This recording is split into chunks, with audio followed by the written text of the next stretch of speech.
What was your problem which you were trying to solve? I was trying to solve my tire puncture, nothing else. So I never thought that I will be building a startup. Then I went for a PhD and solved it. When you had to make choice between short-term gains and long-term impact, if you did make that decision, what guided that decision? To make a long-term impact, you will have to have some short-term gains also. If you are not surviving, then you cannot make a long-term impact. It's not about the compromise that you have done so far from short-term gains. It's mostly the entrepreneur, whoever has compromised at any point of time in his life. Stress, failure, and managing growth. What has been your experience? How has this journey shaped you to become a better person and a better entrepreneur? In my life, I have never got stress. Wonderful.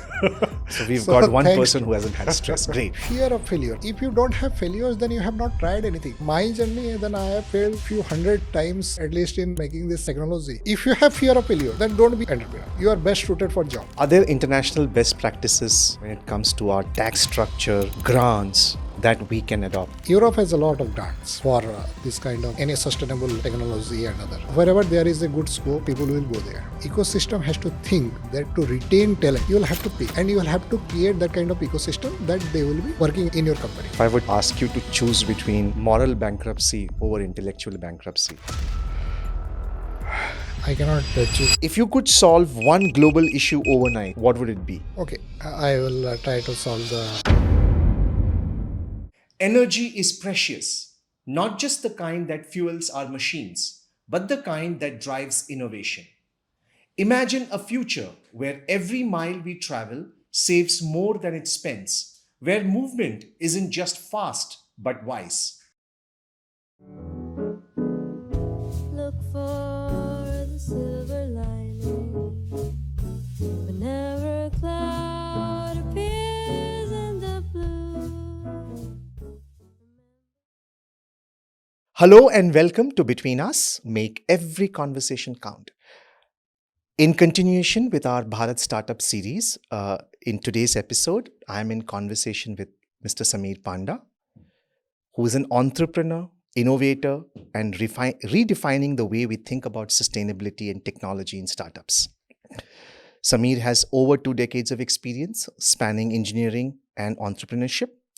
And Sameer is the founder of TJ Tires, a company that has developed innovations in the tire industry, including eco-friendly, anti-puncture, and anti-burst tires.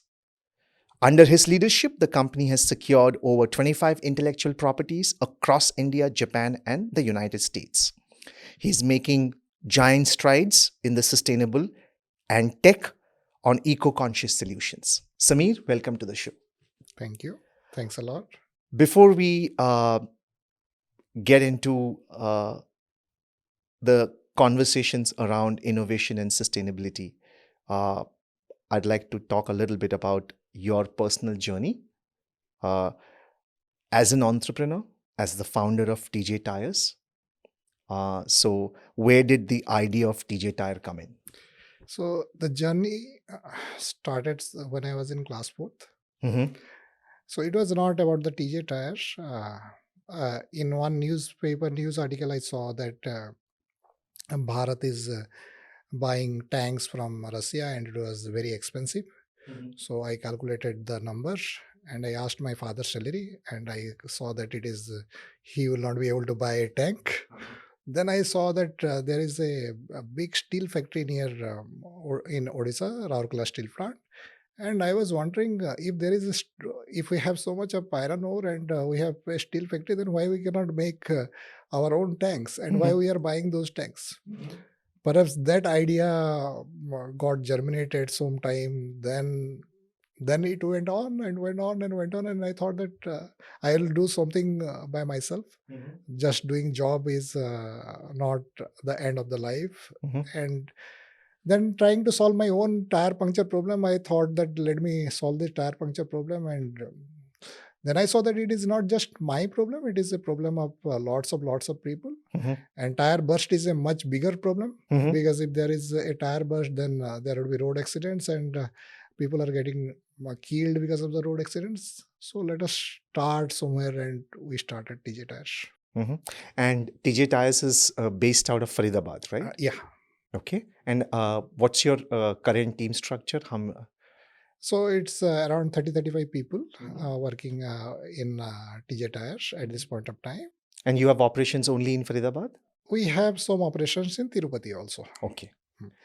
So, Sameer, then let's get into the segments of our podcast. Yeah, sure.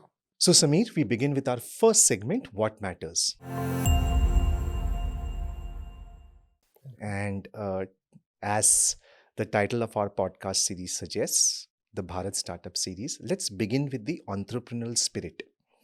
Uh, so, you are now an entrepreneur. You've been a working professional. My first question to you is, what drives an entrepreneur, or what drove you to think beyond profitability and towards sustainability? Usually, I feel that when an entrepreneur is coming to the entrepreneurship journey, he tries to solve any problem. Perhaps it might be his personal problem. In my case, it was my personal problem. Hmm. So afterwards, he sees that okay, this personal problem can be solved for lots of people, Hmm. and perhaps this can be built as a business, and then some profitability might come. So in this journey, mostly solving the problem is the entrepreneurship journey of entrepreneurship starts when you start solving a problem and which can be scaled up. Okay. So, if I were to ask you, what was your problem which you were trying to solve? So in final year exam in engineering, in the last exam I came to my hometown and Hmm. my tire got punctured. Before I reached my exam hall, I had to take a lift from a cyclist so that I can reach the exam hall. Huh. So I was trying to solve my tire puncture problem. Nothing else. So I never thought that I will be building a startup, nothing. So I was trying to solve my tire puncture problem and it was not getting solved. So then when I joined a automobile company and saw that they are also facing the same problem, Hmm. and when the late Ratan Tata was saying about the road safety and other things, then I saw that there is a huge opportunity in that. Hmm. And then I went for a PhD and solved the problem. That's how the things started. Well, to all our listeners, it's not that easy as you said. It is a journey. Um, because you focus and you have your focus on sustainability, you have your focus on um, social impact. How do you think, as a startup entrepreneur and startup entrepreneurs in general, how do you think they balance the urgency of scaling long-term vision of environment and social impact? Scaling is a different game altogether. Hmm. So, the innovator who starts an entrepreneurship journey, he needs a different level of different kind of team who have started. They might not be fit enough to do the scaling of things. But if you are not scaling up, then you cannot have that kind of impact in the society or in the world as such. So, scaling requires a different kind of team, different kind of funding, Hmm. different kind of ecosystem altogether. Okay. And for that, the entrepreneur has to think beyond where he started. So he has to constantly learn, and then he can adapt to that situation, and then the scaling of has can be done. So scaling up can be done only after you have completely set up the manufacturing process, or maybe the product process and other parts you have already established. Now you can scale it up to the next level, and then those impact will automatically come when you are scaling up. Hmm. Hmm. Okay. Um, do you believe your personal values played an important role in building your conviction towards a sustainable business model? Yeah, definitely. Uh, it's the entrepreneur who have started that behavior or that value system will slowly percolate throughout the Hmm. organization. It's not that you can bring new values from from learning from somewhere else, and you can do that imbibe that value system in your organization. So personal value system on the sustainability, personal value system on the profitability, personal value system on the taking care of your employees and the other stakeholders will definitely come into the play whenever you are building a enterprise. Mhm. Um, what are your earliest memories growing up? Uh, was sustainability, living a sustainable life, a part of your family system as you grew up? So my father is a professor, and when we see the Hindu way of life, then we say that don't waste anything, don't overuse, don't exploit the environment at any point of time. Hmm. And my mother is always like a green lady, and so from day one, from childhood, that has been put into our DNA Hmm. by training. Correct. So by seeing them, or by getting scolded by them, Hmm. or for wasting anything. Hmm. So when you are stopping the wastage, may it be like switching off the fan whenever you are not there in the room, or switching off the light whenever you are not there in the room. So it's not just to decrease 2 rupees or 5 rupees of electricity bill payment, but if my father will say that, see, if you are wasting some energy and someone will might be getting that kind of energy somewhere else so that he can study, so you are getting the luxury of the fan or cooler or light, so you need not waste at any point of time. That is where the sustainability journey starts. Hmm. So Hmm. here I see that that kind of value is slightly getting eroded at this point of time, and I believe that that kind of value system has to get again imbibed in every family. Hmm. Because it's interesting. The world seems to be talking about sustainability. The world seems to be talking about climate, planet. But I think it has been the Sanatan way of life for ages, right? We probably showed the world how to be sustainable. And today, yeah, very interesting. Not to put you in a spot, Sameer, but a quick question. A moment in your journey, personal or professional, and because I think somewhere our personal value systems are tied to our professional value system. When you had to make a choice between short term gains and long term impact, if you did make that decision, what guided that decision? To make a long term impact, you will have to have some short term gains also. Mm-hmm. If you are not surviving, then you cannot make a long term impact. Hmm. Hmm. For survival, you can do anything. Hmm. So it's not about the compromise that you have done so far from short term gains. It's mostly the entrepreneur, whoever has compromised at any point of time in his life, then it is mostly because of only for survival. That's what I feel. Most of the entrepreneurs, like let me say, the COVID era. Mm-hmm. So before the COVID started, I got the information that that kind of problem is coming all over the world. So at that time we had shortlisted few of the candidates. Then we decided that okay, we are not going to hire them. So because we understood that we have to save our whatever money we have, Resources, so for that sure. resources, so that we can survive the COVID time. So you cannot say that okay, you have compromised, you didn't give them a job at that point of time, because we could not have afforded that kind of True. scenario. So that is a survival instinct what entrepreneurs have, and for that there might be some small compromises here and there, and for a long term sustainable impactful goal achievement. Yeah. We have a rapid fire coming up towards the end of our podcast episode. But quick question: if I were to ask you to choose between moral bankruptcy over intellectual bankruptcy, Oh, I cannot choose moral bankruptcy. I wanted to understand. People call you a sustainable company, a sustainable entrepreneur. Tell me, how does an entrepreneur develop a climate first mindset in industries that traditionally overlook sustainability? Uh, see, let us see the traditional industries Hmm. first. So when it is a traditional industries, most of the traditional industries technology has been developed outside India. Hmm.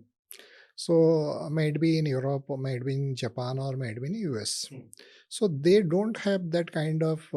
In Japan, they have some sustainable mindset, but in Europe and the US, I have not seen that kind of sustainable mindset, at least in the previous generations. Right. So those technologies have been adopted in Bharat. Hmm. So when those technologies, that management principles have been adopted in Bharat initially in the traditional industry, then they might not be thinking about the sustainability because they were copying their peers in Western world. Hmm. So when the technology is getting developed, Hmm. when the business model is getting developed in Bharat, Hmm. then they will definitely think from that perspective of sustainability. Hmm. So the new generations entrepreneurs like us, Hmm. like other fast generation entrepreneurs, when they are developing a technology or when they are developing a product or process or the market, they always I have already met at least 300 500 kinds of startup founders in last 7 8 years of journey, and they have that sustainability mindset from very beginning. So when we are developing something new, then it is in our DNA that we will be doing it for a sustainable way of life, through so that it can be reprocessed, it won't be thrown away, it would not be replaced just to make profit immediately. So that's our mindset. Okay, so when an American company makes it, then they will say that okay, replace it. So when you are going for a replacement of the product, then you are doing a lot of carbon emission. Hmm. So if you are doing some maintenance and reusing it, then the CO2 footprint is definitely decreasing. Yeah. So in my journey in automobile industry, what I have seen that all our guys in the R&D, they will be saying that why would we would be replacing it. Hmm. Hmm. Okay, so that mindset is inside all Bharatiya people, what I feel. Hmm. Hmm. I think it's also the fact that there is demands of the market too. I've interacting with uh, the younger generation of workers, the Gen Z. I work with them all the time, and I have realized that they genuinely, despite all the feedbacks that come from the younger generations, they care for the planet, they care for certain work life balance, they care for there's a huge debate around that, separate discussion. But I think if the people who will work for you, if they start believing in it, and if they are going to make a conscious choice of which organization they want to work for depending on their value system, that also pushes the entrepreneurs in that direction, correct?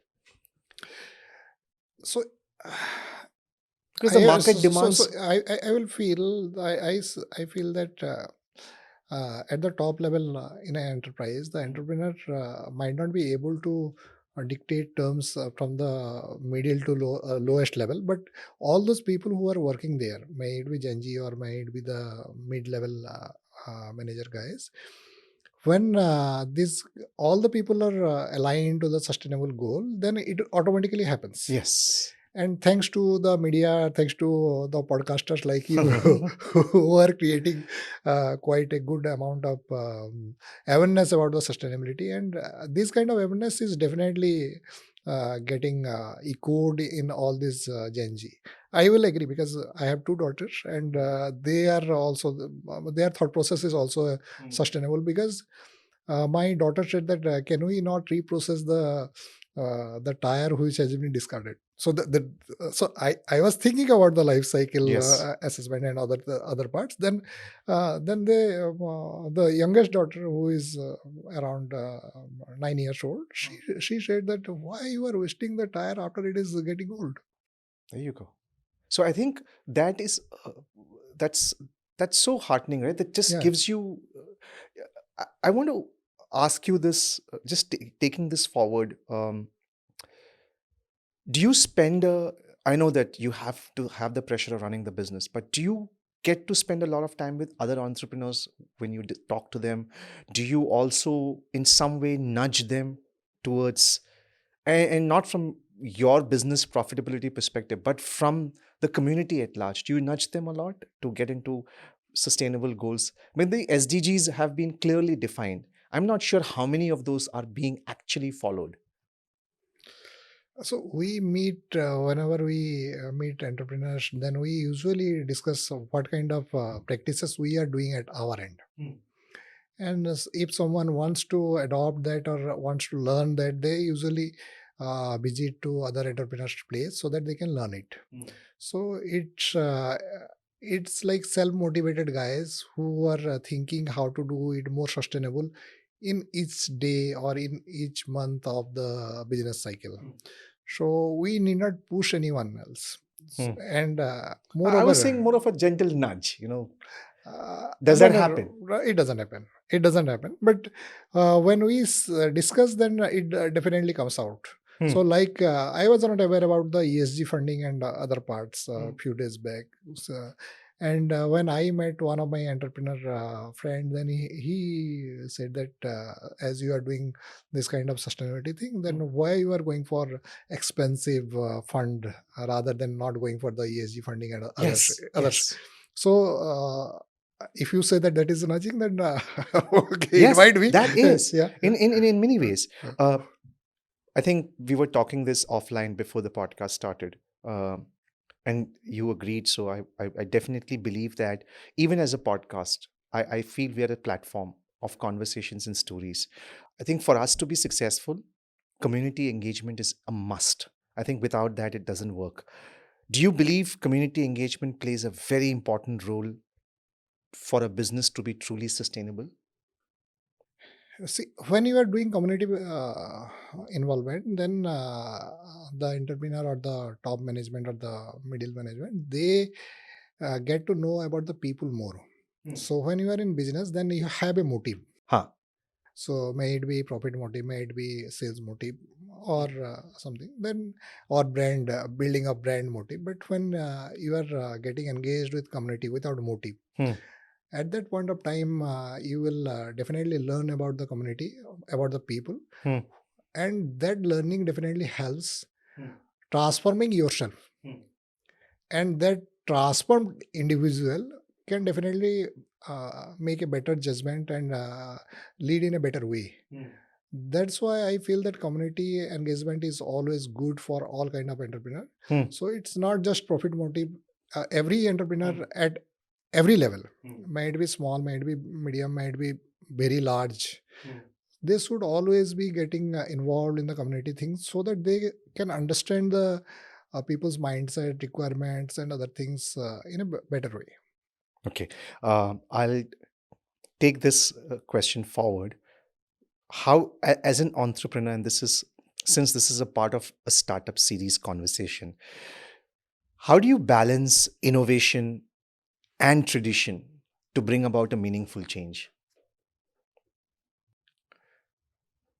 Perhaps while we are making an enterprise, then like in our case, we might not be thinking about tradition. So we are a deep tech startup. So for us, innovation is bread and butter. That's the blood of our company. So in that case, we our focus is on innovation only. Then as individuals, we definitely follow tradition. So that comes automatically. So we don't mindfully do a balance between tradition and innovation, Hmm. but innovation is our focus and tradition comes along with it. Okay. I think the most important aspect while building an entrepreneurial ecosystem is leadership. And I think that matters whether it's at a national level, whether it is at a global level, or even at an individual level. Uh, Question to you is, how do you build a team that aligns with your vision of sustainability? That's a very difficult thing to do also. Exactly. Yeah, I'm that's trying a to very figure that out. Yeah. that's a very difficult thing to do.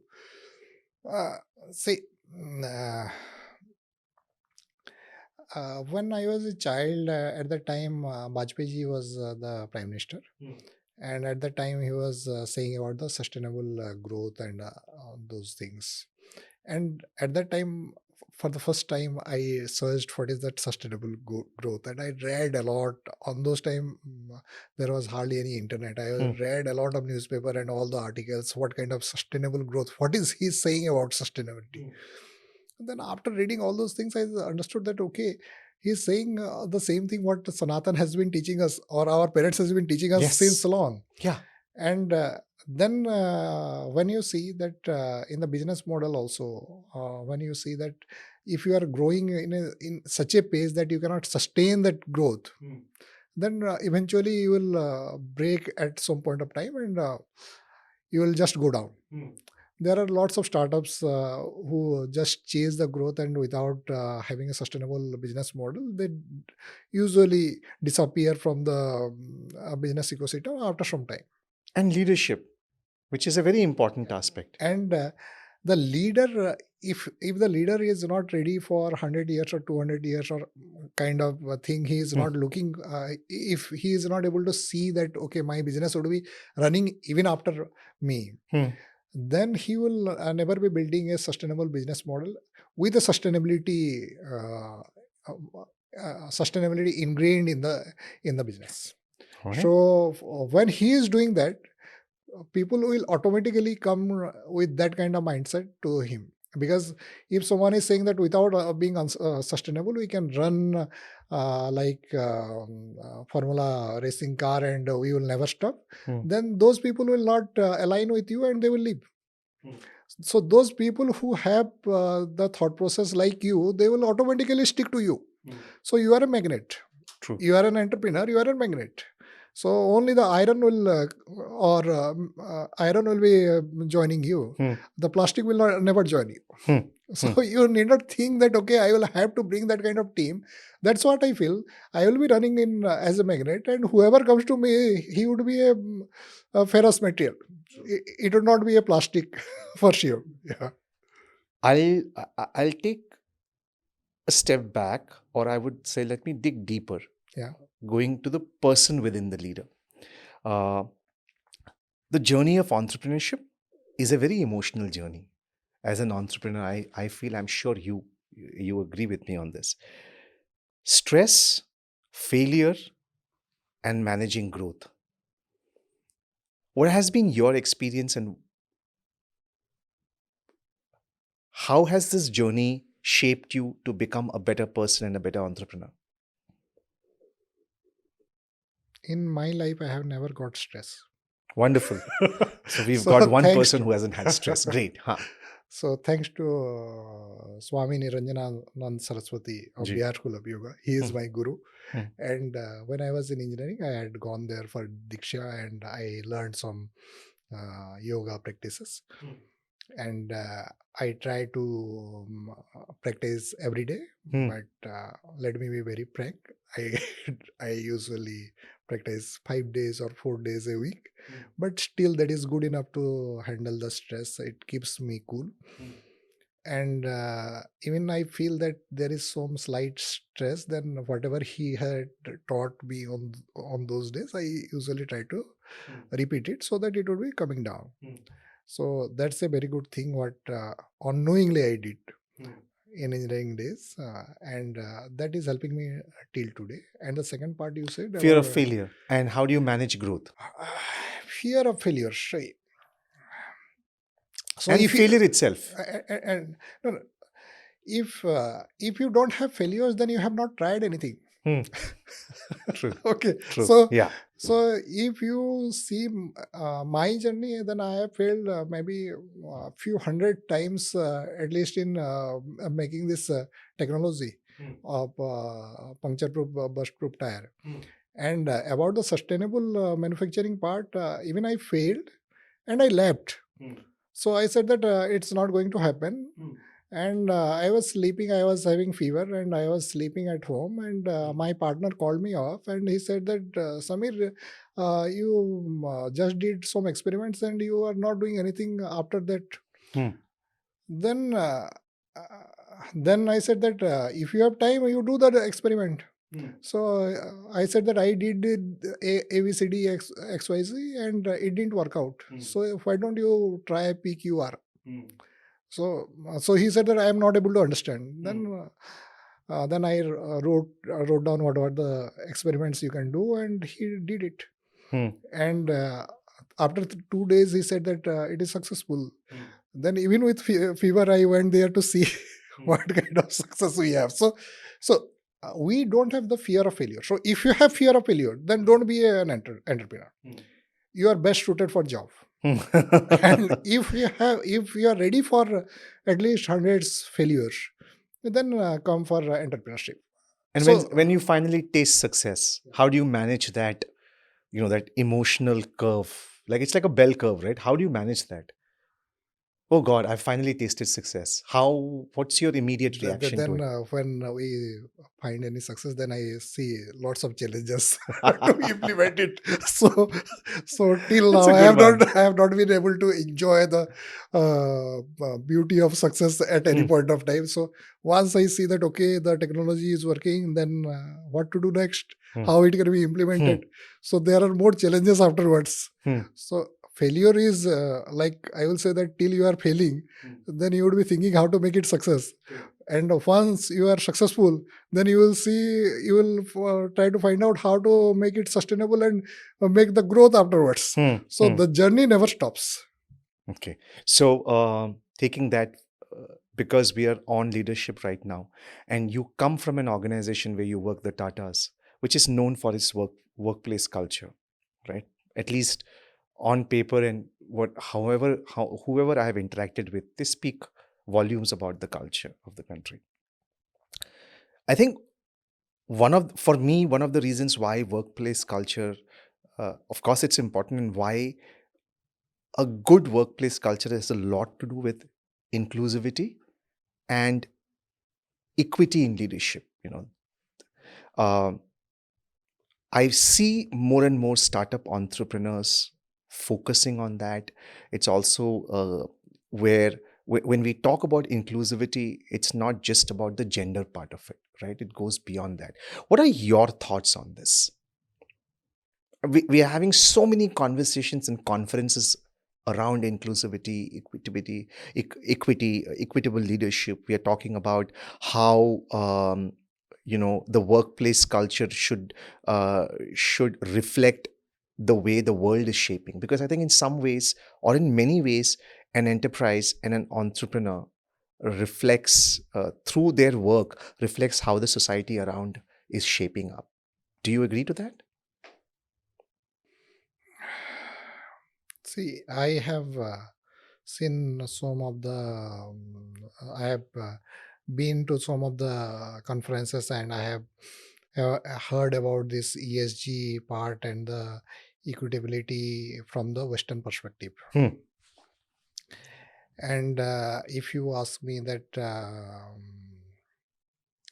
barring a few societies in Bharat,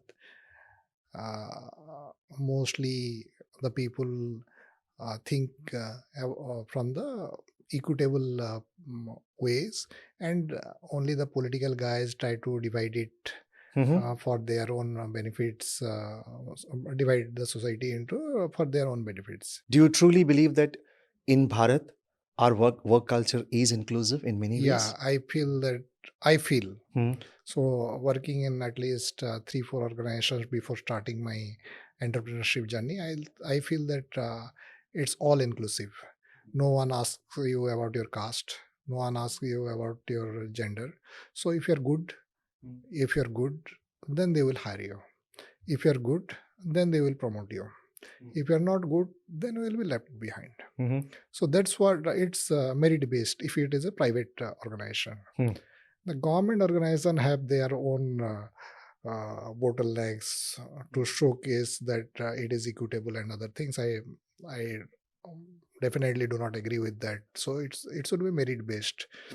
And if someone is not able to work properly, maybe like because of the physical challenges or anything, then you can provide them some assistance, and then they can join the workforce, and they will be doing whatever they are best in doing. So let's say someone is handicapped, and but he is a very good designer. So should I say that he would not join my company? Definitely I will say, if he is a good designer, then he will be doing the designing. He will not be going to the shop floor to do the manufacturing. But at that point of time, I will say that okay, he whatever he is good at, he will be doing that. Okay, so that he will be earning for his family, he will be earning for himself and for his retirement, right? If I just there are so much conversations around uh, pay parity, gender pay parity, uh, and from what I could hear from you is you're an optimist. You are very positive about it. You are parent to two young daughters. They are going to move into something. They would probably join TJ Tires, or they'll go do this something.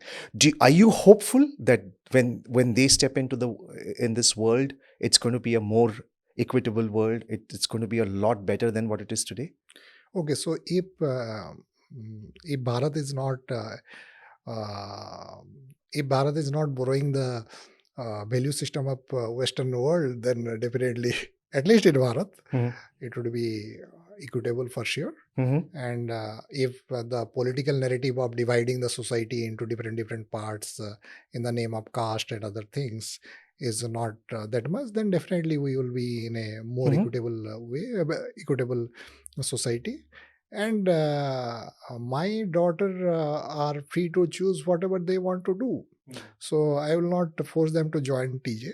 I'm just saying, in case. I'm not even talking about your how you will. I'm sure you will give them the great values. But when they enter into the world, the real world where they have to face, you feel that it'll be a much better world than what it is today.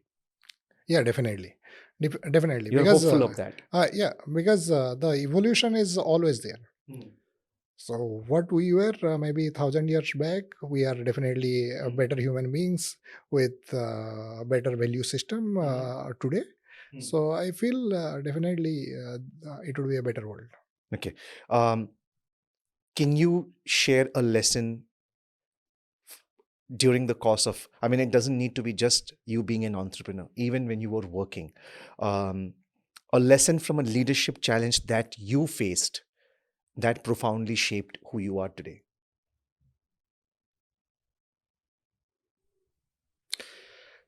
When I was working, I saw that usually lots of employees don't have a ownership. And the ownership was not because so they were not taking the ownership because they were thinking that we are paid for 9 hours job, that's it. So whatever we are paid for, we will be doing that, and then we will be just going out. So that thing definitely changed me a lot. I was thinking that when I was working in any organization, then I was thinking that this is my organization. But afterwards, I saw that the owners of those organizations were not thinking that you are also a owner, co-owner of the organization. So that's why perhaps the employees were also thinking that we are just being paid to do the job, and we are not the owner of the organization. When I started my entrepreneurship journey, then whenever there is a meeting or something, then if some guy says that okay, this is the problem of so can you please suggest some solution, then I said that you are the owner, you should solve this issue. I am not going to solve this issue. So when they heard this thing time and again, now those people, those employees who were never taking an ownership in their earlier life, are taking ownership in my True. company, and that's why I am able to sit with you and doing this podcast. How do you maintain transparency, accountability, and authenticity in your decision making process? Transparency is definitely needed, or else if you are not transparent in the organization, then people will not trust you. So T for transparency, T for trust. So for decision making, you will have to take the views of most of the stakeholders of your company, even the even your customers.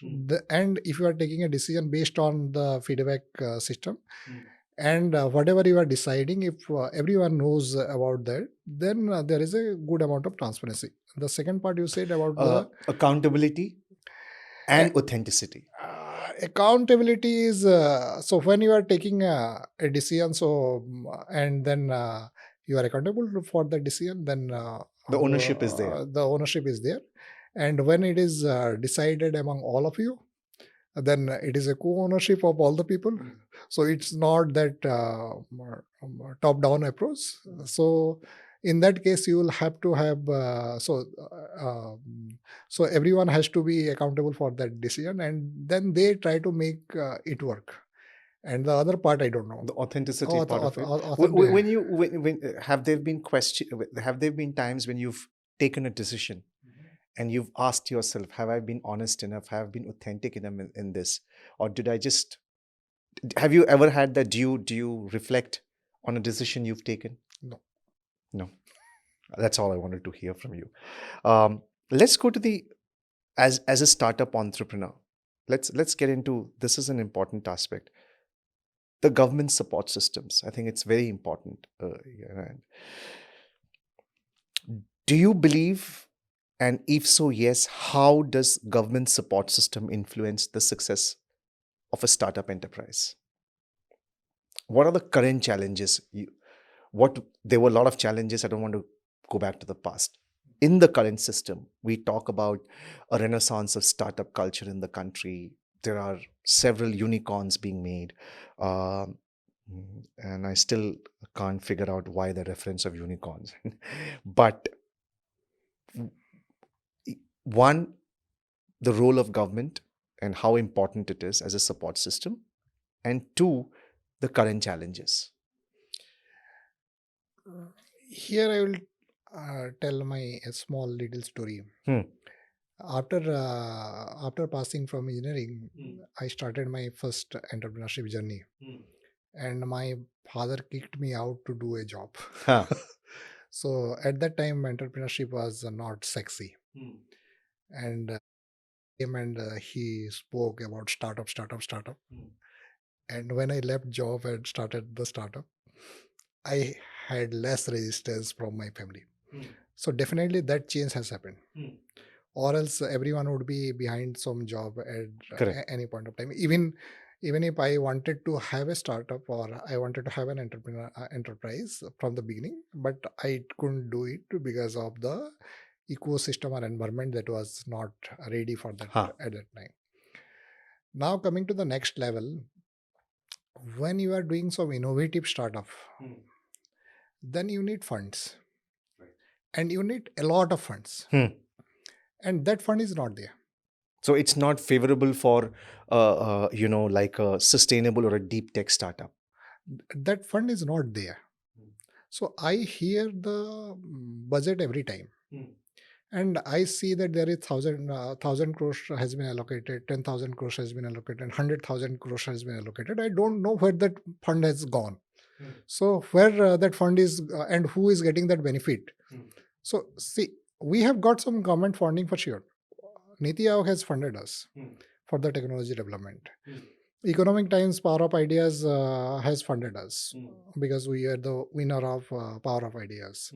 So those funds have definitely come to us, and that helped us to do some R&D activities, because whatever saving you or me would be having or from friends would be having, you cannot do that with those savings. You cannot do R&D for sure. Okay, it requires huge serious fund.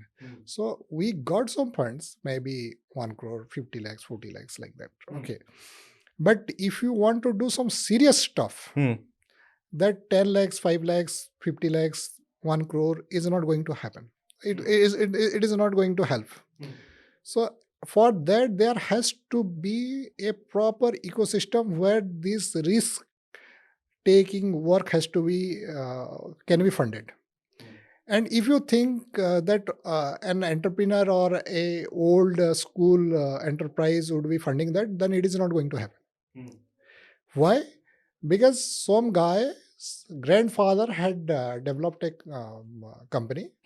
Then his father developed the company to maybe 5,000 crores rupees of turnover. Then he has taken it to 20,000 crores rupees of turnover.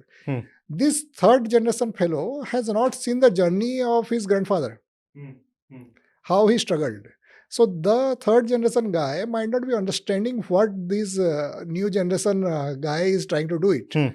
So if the government thinks that the private funding would be available for the entrepreneur at very early level, that culture is not going to change overnight. It will take at least 1 to 2 generations to change. Means you will have to support the startup for at least 15 to 20 years or maybe 30, 40 years. Then only this kind of changes can happen. Like in US, the changes happened after lots of entrepreneurship journey, and there are a lot of first generation entrepreneurs being successful. Here in Bharat, there are hardly any few numbers of entrepreneurs who has been successful and have been profitable, have given a good That word you used, exit. profitable, Yeah. that's the real word. So for and in Bharatiya startup ecosystem, I will say that the funding is the biggest bottleneck. True. Are there international best practices when it comes to our tax structure, grants that we can adopt? Europe has a lot of grants for this kind of Okay. any sustainable technology and other. In COVID time, even Netherlands government organization said that why don't you shift your R&D setup to Netherlands and you do the sustainable sustainable manufacturing part of your tires, and in Netherlands, Den Haag, and we'll be giving you some good amount of grant. So see, there are maybe 600 700 crores people throughout the world. There are some brilliant minds throughout the world. So wherever there is a good scope, people will go there. So the government or the ecosystem has to think that to retain talent, like in a company, to retain talent, you will have to pay, and you will have to create that kind of ecosystem that they will be working in your company. So if that kind of ecosystem is not there, then definitely there would be brain drain. It is better. I don't support brain drain, but it is better that the brain doesn't go to drain. Rather, the brain goes somewhere else and prosper, and then come back to Bharat, where they can make a bigger impact. We hear this conferences, conversations, public-private partnerships. Question is, how does a startup leverage private partnership to scale effectively? At a startup level, perhaps except perhaps the defense part, public-private partnership might not work. Why do you say that? Because so most of the startups, they are trying to solve the issues of the public, where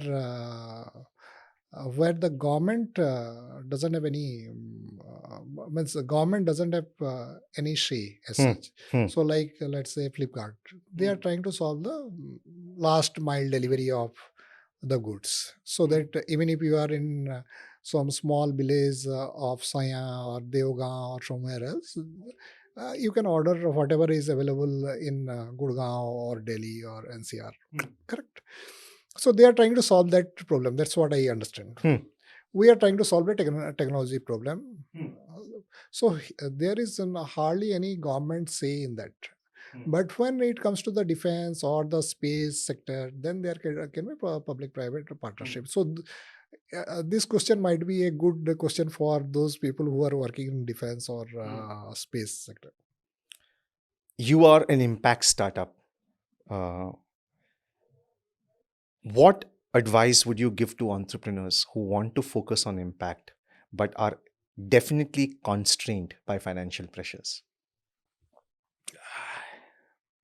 Hard, difficult part. So when you are trying to do some impact startup, Hmm. then you should be ready for a long haul. Hmm. So it's not a platform where lots of people will be coming and buying and selling and or chit chatting or something like that. Hmm. So here, yeah, when you are doing an impact, then the R&D gestation period is very long. Hmm.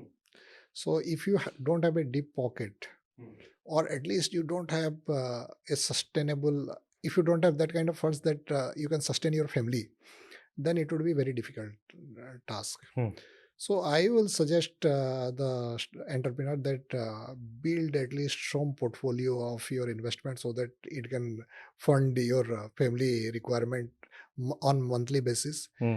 even if you cannot fund the startup.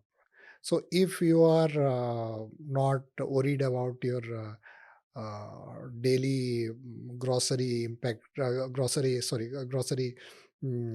requirement or the petrol requirement, Hmm. then you can definitely focus on the startup. So do some good job, make some kitty of yourself, Ha. so Ha. that you would be your mind would be free for making a impactful startup, Hmm. and then go for fundraising with all kinds of government funding, whatever available. Try pitch everywhere, and go to international part also and get funding. So here I will say, like Vijay Shekhar Sharma, Hmm. so he never says, but I saw his funding journey. He got some small funding at the beginning, Hmm. and for 10, 12 years, he didn't get any funding. Yeah. And then he got some funding from some Chinese guy, and then people started saying that he got he shaked hand with China, but he didn't get funding here. So Right. he had to go somewhere, and he will get some funding. So here I will say that rather going for trying to get funds in Bharat, you can go outside Bharat. You can go to Singapore, you can go to Dubai, you can go to Europe, you can go to US and get funding. And Bharat is a very big market, and Yes. you can definitely get some good market share, and you can definitely give them a better return what they will be getting in Europe or maybe in US also. Hmm. Because we are a storytelling platform, Yeah. but we are an impact storytelling platform. I remember the kind of um, when you start something, you always look up to people around you who are close to you. And I've had people, including my own co-founder, at times coming and telling me, why are you calling this lady who talks about water and river? How does that impact our life? And I sometimes ask myself that when people say you're a niche storytelling platform, I sometimes, first of all, I ask this question to myself because between us stands for me and me. And I also ask this question to them, is that if you see the world around us and how the climate is getting impacted, and yet you say that talking about climate and telling stories about sustainability is a niche, then I think there is something wrong in the way we think, or we probably are not understanding that, you know, your children and hopefully my children in the future will even have a planet to live. And my next question to you is based on this, is that do you feel startups have a moral responsibility in general, whether they are impact startups or not, and sustainable startups? You know, how do they address challenges like climate change? You know, and do you think startups as a community can influence policies to bring about this change? The last part of your question, I don't think the startup can do any can do anything on the policy part. Okay, and that's a very honest answer. Very honest answer, Okay, because they don't have the muscles, or they don't have the time, or they don't have that kind of unity. So that's the, challenge. that's that's the challenge, because we are running for solving the day-to-day problem. Hmm. So today there is a problem. Tomorrow there would be more two problems. So the startup would be just running around to solve the problem. The startup founder doesn't have the time except to survive his company and just to grow. So I don't think that they will be able to make some kinds of changes in the policy part for sure. Second part, if you see that whether they should be taking responsibility on the climate change part, yeah, definitely, because they can do innovation the way other people cannot do. Hmm. They are young minds. They have the flexibility to do it very quickly. They can fail very easily, and no one also will see that they have failed. That's a a very good thing. Oh, ask me, ask me. and, and next, and they can implement it also very easily. So the technological innovation, the process innovation for the climate change can be driven by startup for sure. Hmm. But whether they should take the responsibility of that, I will say that the big corporates and the government should take the responsibility of that because they have the financial muscles for that. Yeah, I always say this: the government is the biggest funder or investor you can ever have. Yeah. And the startup can lead on the technology front, the innovation front. The government and the large corporates can make the real impact. Hmm. Hmm. So when these two people join hands or three people join hands, government one side, large corporates other side, and the innovation part driven by the startups, then the triangle will be complete. All right. We come to the final question in the What Matters segment. And I think this is very important, and this actually came to light a lot more during the COVID phase. And I'm talking about entrepreneurship and emotional resilience, because no one can go through that kind of emotional curve which an entrepreneur goes through. Support system is important, personal and professional. I also feel that self-reflection and continuous learning is an important aspect to it. And I know you've already mentioned to me that you don't stress out, and I'm believing in you completely on that. I have a three-part questions. One is, have you experienced burnout, Yeah, and how have you recovered? take some rest Mm-hmm. Um, or go to Uttarakhand. I need to do that. The second part of the question is, how do you address mental health challenges of being a founder? Do some yoga.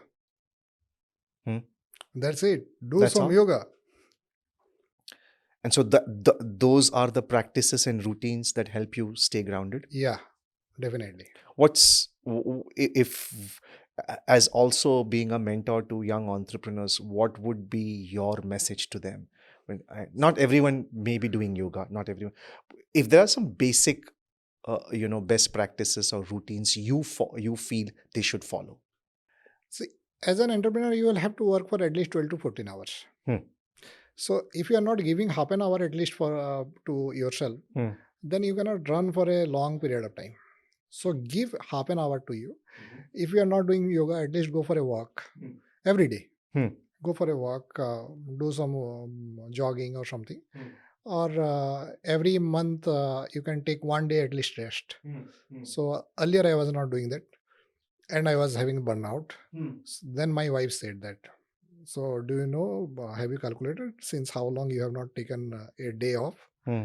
Then I understood that okay, why the burnout is happening. Hmm. So every day there is an emergency, but at least one day a month, take some rest. So don't go think about the business. Watch movies with your children, play somewhere, go somewhere out. So that's that you are not stealing one day from your work life. You are actually giving it to yourself. Hmm. So that will definitely help you physically and mentally. Okay. How important is being vulnerable as a leader? That question have never come to me, so I don't know about that. Okay. So, Sameer, with that, we end the first segment, What Matters.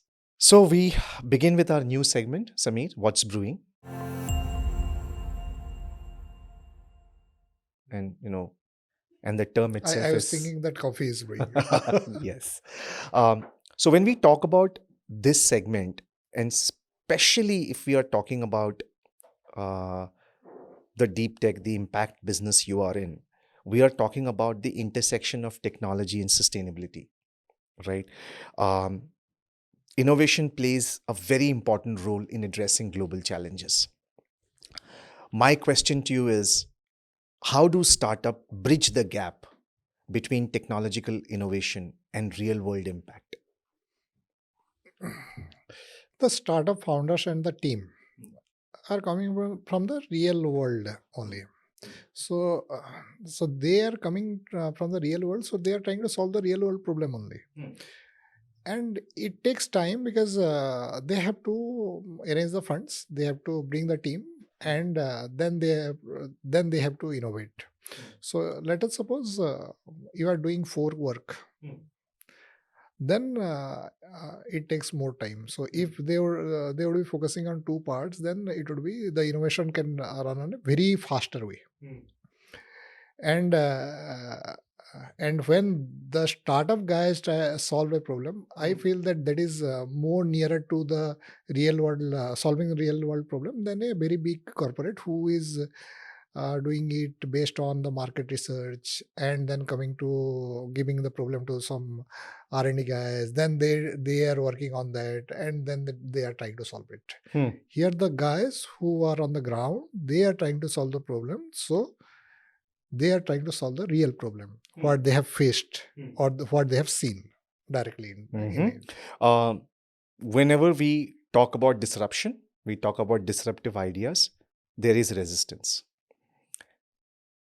How do you, as an entrepreneur, navigate this skepticism in within the market, within your team, and in your own terms? On your own terms, it might not be possible. You will have to mend somewhere, and you will have to adopt so that the best way where you can navigate, you can do that. And when okay, when you are going doing some disruption, then there will be definitely some lots of people would be objecting to it because they are comfortable in whatever they are doing. But there are very small population who would be always looking for something new. So those population is the first people to adopt you, fund you, and support you. So as an entrepreneur, you will have to find out those people who would be partnering with you in this journey, and slowly the critical mass will be built up.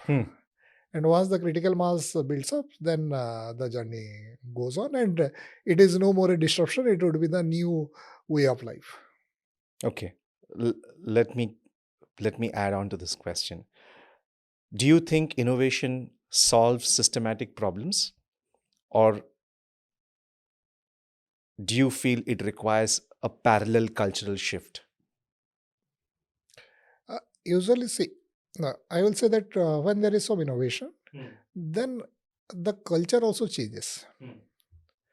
So earlier, when there was an interview, then usually people come to some entrepreneur, then they would be taking some recording, and they would be writing it down, and then there would be some news or something, or articles or something like that. Correct. Now you are doing podcast. This technology was not there. Now this technology has come. There are some consumers of that. So, and slowly the culture is automatically shifting. So the innovation automatically shifts the culture. You need not change the culture. Culture will automatically change to adapt to the innovation. Okay. How do you measure the success of an innovation? Impact, adoption, or financial gains? All three. Okay. All three. So we discussed funding, government support systems. How do you navigate the journey of funding landscape, bootstrapping to venture capital. If you can walk me through the step. So, if you see if you see any innovation journey, then till the product is not ready, it has to be bootstrapped. Hmm. Hmm. So no one is going to give you a fund for making a prototype or minimum viable product kind of thing. So gone are those days when people are putting money on ideas. So initially, it has to be bootstrapped. Then you might be going for any kind of funding. It might be VC funding, it might be crowdfunding, it might be CBC funding, it might be funding from friends and families, it might be SME IPOs or whatever may be the things. So it's you should not focus only on VCs, because I have met quite a good number of VCs in Bharat. So if there is a Amazon, they will be funding Flipkart. If there is a Uber, they will be funding Ola. If there is something else in US, then they will be funding here. So maybe if it is a Tesla, then they will be funding Ampere or Ether. So if nothing is there in the world, and nothing has been proven that this kind of business model can be done to this X or that level, then they would be very reluctant to fund for a proper new things. So Me Too startups, where the capex is very less or R&D period is very less, they might be getting some VC funding. But when someone is completely new guy and new things which is not seen anywhere in the world, then they will have to innovate in the funding part also. So I learned it in a very difficult way. so now I will say that when these people are the startups who are doing the journey part, then I will say that please just not see BC as one of the fund is the only source of next level funding. You can go to all kinds of funding sources. You can now ChatGPT can also give you some good ideas of funding, and you can definitely get funding. Funds are there. You have to reach to the right people, and I feel that fundraising is a full-time activity of at least one founder. It's not that on a half day you are doing R&D, on half day, 1/3 day you are doing operations, and in the rest part of the time you are doing the fundraising. It's not going to happen. So at least one dedicated co-founder has to work 24/7 for fundraising. Then only you can grow.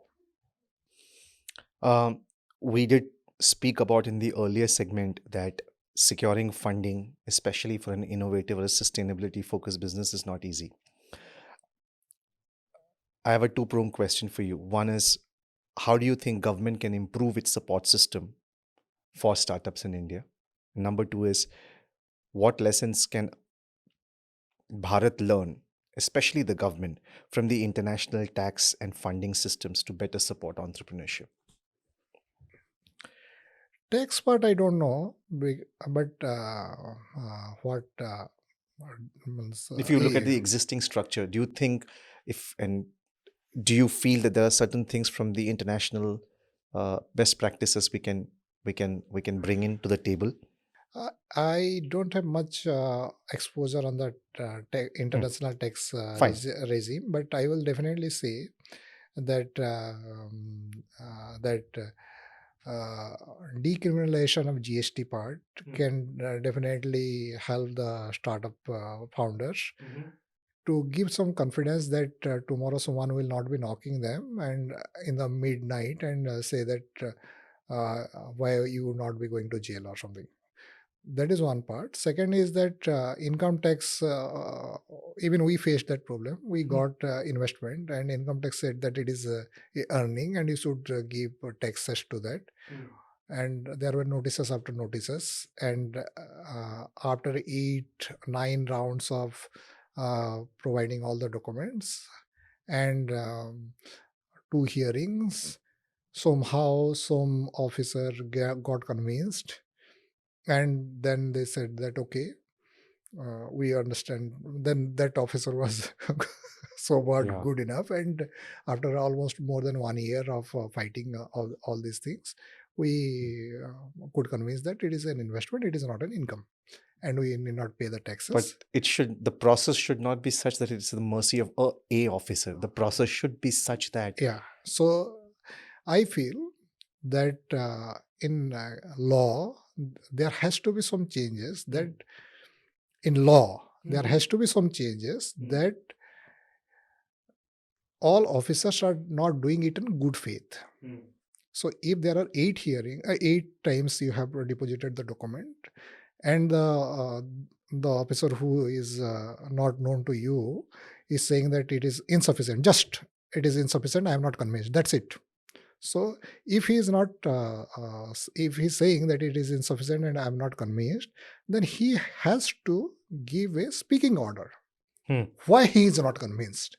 If he is not doing that, then I feel that he is not doing in good faith. So there should be some actions against this erring officers. I'm not saying that all the officers are bad, or else we would not have got the relief, and we could not have convinced the officer that it is. But it should not be officer specific. It should not be officer specific. The system should be such Yes. that startups, genuine startups like us, should not get bogged down because of this kind of activities. That is one part. First part. Second part is that there should be soft tax regimes for the startups. So here at this point of time, like if you see that if I am getting some capital goods from outside India, then I pay a lot of taxes, almost 39.9% or 40%. So let us suppose I am bringing 1 crore rupees of capital goods, and I am paying 1.4 crores rupees of total cost for me is 1.4 crores rupees. Had it been 10%, then I would have brought 1.3 crores of capital goods. So my growth would have been 30% more with that kind of capital. And the government might be getting more GST and more revenue out of this 30%, rather than so it is like you are killing the golden goose to get some meat, rather than enjoying the golden eggs the goose might be laying every day. So wonderfully put, Sameer. I have this question for you, which is like, why do you think sustainable startups, especially focusing on impact, they don't get the attention they deserve when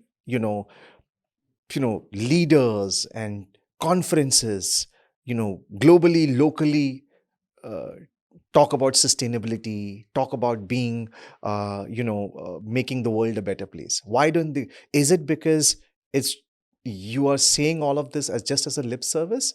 And so when actual thing comes, they feel, oh, there's not enough profit in it. Let's not put our eggs in this basket. That's the right thing. Uh-huh.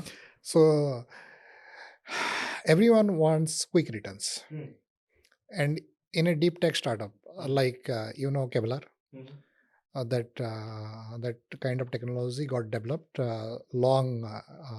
it took at least 20 to 25 years to develop that technology for the bulletproof, which is being used in bulletproof jackets. And it took another 10 to 15 years to get it adopted. So if you are doing a deep tech startup, there is a misconception in Bharat that only IT can be deep tech. So there can be material science can be deep tech, there can be mechanical can be deep tech. So in deep tech, it will take at least 8 to 12 years or 14, 15 years of R&D. If it is, if you are doing overnight, then it is never a deep tech. Okay. Let me first make it clear.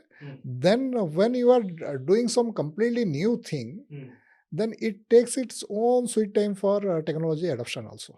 Like in tubeless tire, tube to tubeless tire, the development cycle was from 20-25 years. And once it got adopted, within 20-25 years, almost all the passenger cars were in Western world were got adopted. So that 20 years or 25 years of development cycle, is there any investor who is ready to fund? Hmm. Can he wait? Perhaps not. Because even I ask you, will you be investing and sleeping for 20 years and thinking that one day something will come out? Perhaps not. For that, government organizations and research institutions have to fund. Then only that kind of technology can be developed. Hmm. Okay. And once that technology will get developed, Hmm. then it can completely change the world. Hmm. One last question on the funding part of it. How do you handle situations where funding interests conflict with your long-term vision? Till now, it has not happened. I am very fortunate Huh. because. But as an entrepreneur, if I were to ask you So, this okay, question. I say no to that kind of funding. Wonderful. So 2-3 guys, when I initially discussed with those people, they said that let us do it and manufacture it in China and then export it to Bharat, Hmm. import it to Bharat, and let's do in this way. I said no. If I am doing it, I will do it in Bharat. I will be manufacturing in Bharat. I will not be importing it from China just to decrease some cost, 5 rupees, 10 rupees, 15 rupees, whatever, 5%, 10%, whatever may be the thing. So if a investor is not aligning to my vision, then I say no. So that's the way. And if someone is dying, then perhaps he will be doing the compromise. So not to do compromise, I will say that have your personal wealth ready so that you can fund yourself at least. Wonderful. You brought up China, interesting country to talk about. Everyone seems to be talking about that. India's position in the global startup ecosystem and competitions with countries like China. We're going to take this part of it. Um, how can Indian startups compete with Chinese counterparts in terms of scale and innovation? China is definitely way ahead of us. Mm-hmm. Why do you think they are? I have met few guys in Singapore, sometime in Hong Kong, and I have seen these guys and the way they get pampered. I will not say they get supported. I will say they get pampered in China is completely a different story. So they would be doing small innovations, and the Chinese government takes care of the sales part. Can you believe? So if you are making a manufacturing setup, then whatever you are able to manufacture. So let us suppose you have a capacity of 100 tons. Then if you are able to sell only 60 tons, the 40 tons would be bought by China. That's what I understood from the Chinese guy, that 40 tons would be bought by Chinese government, their trade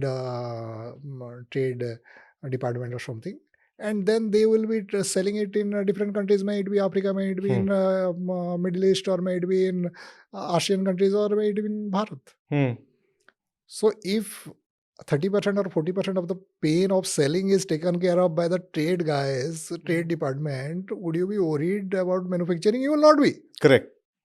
So is there that kind of facilities in Bharat? It is unthinkable at this point of time. And why do you feel? Is it the mindset or is it the lack of funds within the government? No, it is the mindset. We are still in that socialist era. The bureaucracy is still thinking like a socialist government. It is still the British era where the bureaucrats think that they are the gods and the people are in the mercy of them. They are here to collect the taxes, kind of thing. Collector. So change the name of the collector first. So that system is still in the mindset. So that mindset changed in China long back, when they thought that okay, we will have to be a economic power sometime. So we started the journey at least 20-25 years afterwards. So that now slowly the new generations bureaucrats, you will see, they are listening to us. They are understanding that okay, if our people will not grow, then we will not get taxes. And if we will not get taxes, then even I will not get my salary. So they understand. But the old guys, the oldies, they are still thinking that we are the subjects and they are the rulers. So that thinking has to be changed. Then only this ecosystem can change. So that ecosystem to change and to compete like China, you will have to have complete revamp.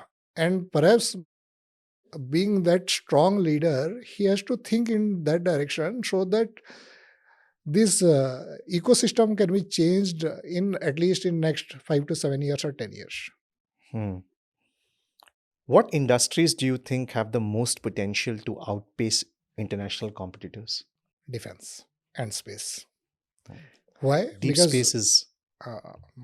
because here I will say that Bharat we has definitely a global ambition. The leaders are not saying that, but I feel that all the Bharatiyas think that they should be a world power, like maybe challenging the top two of the world, or maybe the second or first, maybe in next 30 years or 40 years. So without economic power, without defense and space power, the hard power, you will not be able to sit at the top of the table.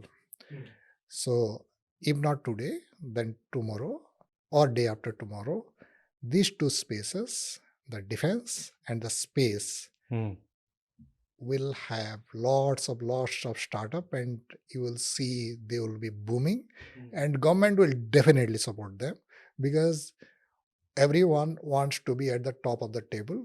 Even the whoever maybe the next future leader, he will think that okay, I want to be in the same level as the US president or the Chinese premier. Okay. Do you honestly see India becoming a global leader in the sustainability and deep tech space? Why or why not? So here I will say that when you are a child, then you must be doing the tables. 2 1 ja 2, 2 2 ja 4. So this training of mathematics gives a good analytical brain to all Bharatiyas. And from day one, from childbirth, all our guys are very good in mathematics. You need not teach them, they will definitely learn. So this analytical brain helps for the deep tech innovation also. And we have a frugal life system. So if someone would be spending $2 million, we would be spending maybe 20 lakhs or 30 lakhs rupees to do the same thing, or maybe max 2 crores rupees. And ISRO is a glowing example for that. ISRO is a glowing example for that. Yeah.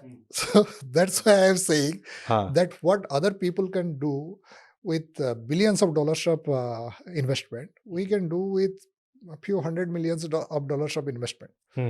And that's why we will definitely be the leader of deep tech and climate tech in the globe. Okay. We've heard this term, we've discussed this term through the course of this conversation, deep tech.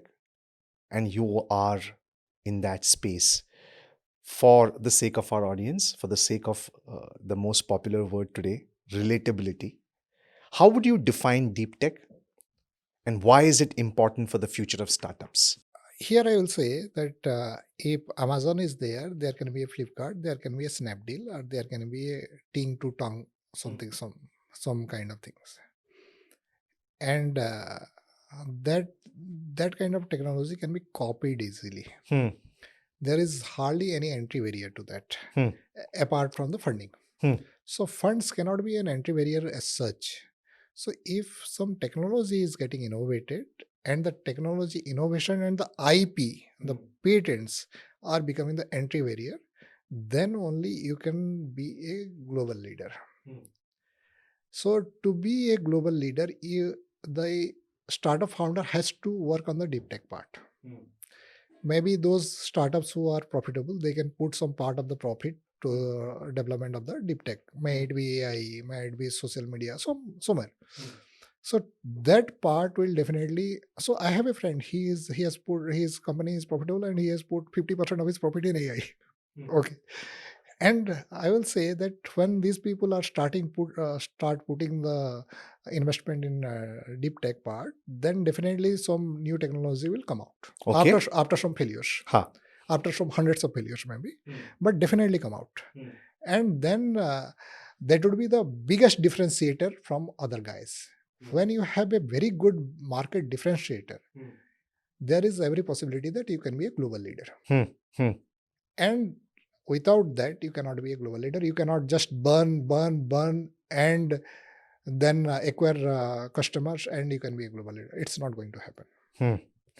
So here I will say that this kind of deep tech will come to the fashion after some time, but definitely it is coming to the fashion. Okay. What are the key barriers which deep tech startup face when trying to scale? Adoption and funding. And is that what is required for India to compete at a global level too?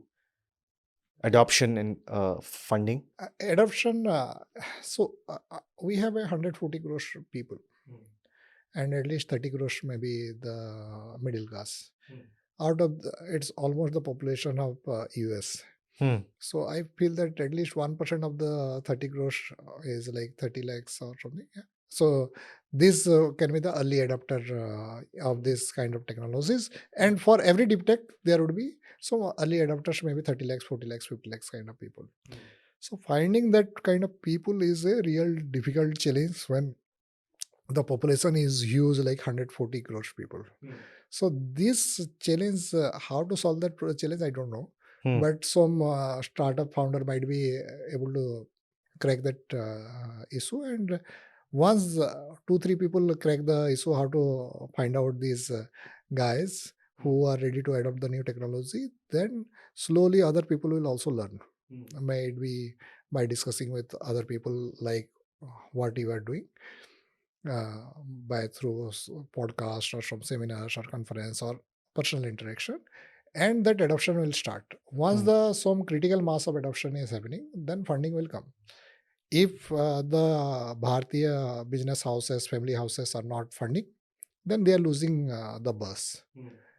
Some foreign players will be funding and they will get the reap the benefits. So it's going to happen. The changes you cannot stop. Change will definitely come this way or that way. One final question before we move to the last segment of our podcast episode. Deep tech, I truly believe, can change some of our pressing global challenges and challenges for everyone. Climate change, I think, is one of the biggest challenge we face. You mentioned about adoption. You mentioned about funding for this to happen. Do you feel that maybe a more cohesive camaraderie is required between deep tech entrepreneurs or within the ecosystem? Can that maybe solve the problem of funding? That can definitely solve the problem of adoption. I don't know about whether it can solve the problem of funding, but definitely it can solve the problem of adoption. So let us suppose one medical instrument guy has developed something which is a deep tech, and he has got some customer base, and that customer base might be ready to adopt some other medical technology also, new medical technology also. So if there is another deep tech guy who has developed another medical technology, then he can collaborate and see whether they can adopt and how the technology can be developed and further adopted by other people. So this problem can definitely be solved by cohesive group in similar space, like we TJ tires making anti-puncture anti-burst tires, and we have tied up with the EV players. So who are the EV adopters, early adopters? Those people who are ready for the sustainable story.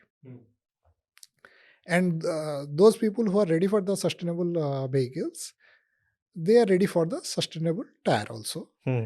and safer tire also. Huh. So in this way, there can be, you can say that there can be a coherence in the approach. Hmm. So I feel that community will definitely help for the adoption part, and slowly the funding part will take care of itself. Slowly, funding will take care of itself. All right, Sameer, we finished the second segment and we move to the final segment. A little fun, rapid fires. Okay. We begin with the first part of the rapid fire segment, this or that. Mhm. Early mornings or late nights? Early morning. Profit or purpose? Purpose.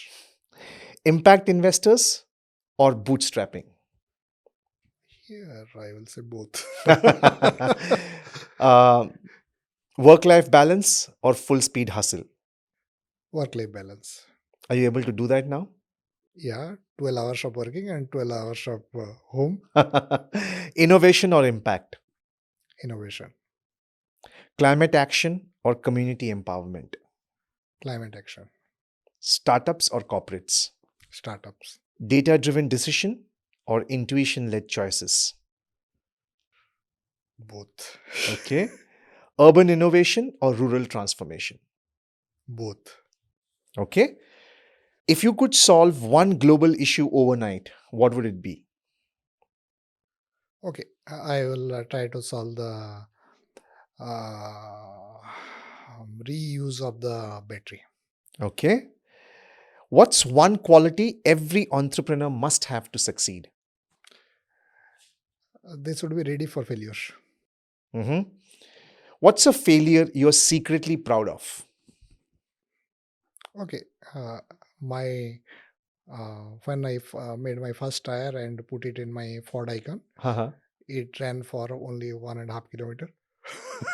But you were still proud of it. Yeah, because my wife said that it is a failure. I said that it is a success because it has run at least 1.5 kilometer. Okay. What's one book or quote that has deeply influenced your journey? Dharmasya mulam artha. All right. If you could just translate that for our viewers and Okay, listeners. so Dharmasya Mula. Okay, so that was World Hindu Economic Forum's. Yes. Yeah. So if you want to do some dharma, that's Chanakya is saying. Dharma means it's not about the religion. Dharma means if you are trying to do some duty righteously, then you should have the wealth to do that. And so that's why the wealth is the beginning of the story. Then you can make some impact, some changes, some righteous. You can do some righteous duties of yours.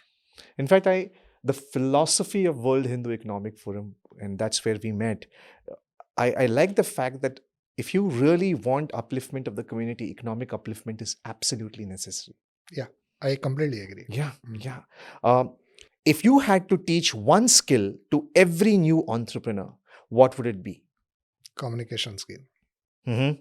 Maybe you should be able to speak out whatever you are developing or doing or something within 1 minute or 2 minutes. How do you measure personal growth as an entrepreneur? I was a different man before entrepreneurship, and I am a completely different man after this 7-8 years. And they do that, it does that. I can completely agree to this. If you could redesign one aspect of the startup ecosystem, what would it be? I will say that the institute should have funds to fund the startups, and it should not work in silos. And maybe the management institute like IIM and IITs can collaborate, and someone solving the technical problem, someone solving the management problem, and the startup trying to solve both the problems. Then we will be in a better space. That's one thing I would have done. Now we'll move to the part 2 of rapid fire, and this is the last part, fun and interactive. If you could have dinner with one visionary, alive or dead, who would it be? Elon Musk. I will sell my tire to him. I love that. I love that. The entrepreneur in you goes out. What's your go-to stress buster? Just go for Himalayas trekking. It will definitely Do you do that from time to time? at least once in a year. I would request you to please take me with you because that's Sure. something which I want to do. One habit you wish you had. Okay. So exercising. What's your guilty pleasure snack while working late? Sweets. Hmm. I'm not sure how that works if you're working late, but hey, if you had to pitch your life story in 10 seconds, how would it go? And your time starts now. Innovate, fail, then succeed. Okay. If your startup was a movie, what would it be titled? Run on a flat tire. If you could time travel, what advice would you give yourself 10 years ago? I would have told myself that at least invest 35% of your earning rather than 15-20% of your earning. Okay. Is there a unique hobby or interest that kind of shapes your entrepreneurial mindset? Okay, I do social work at least half day of a week, Mm-hmm. and that helps me to interact with lots of different kind of people, and that changes me from what I am.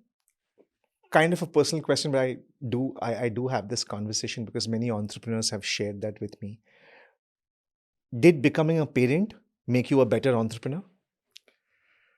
It gave a lot of patience. I get that. Is there a favorite app or tool you can't live without in your workday? Nothing like that. Nothing like that. Very good. And the final rapid fire question. If entrepreneurship had a theme song, what would yours be? Too difficult. My wife says that if I will sing that, then all the forest animals will come to the city. All right.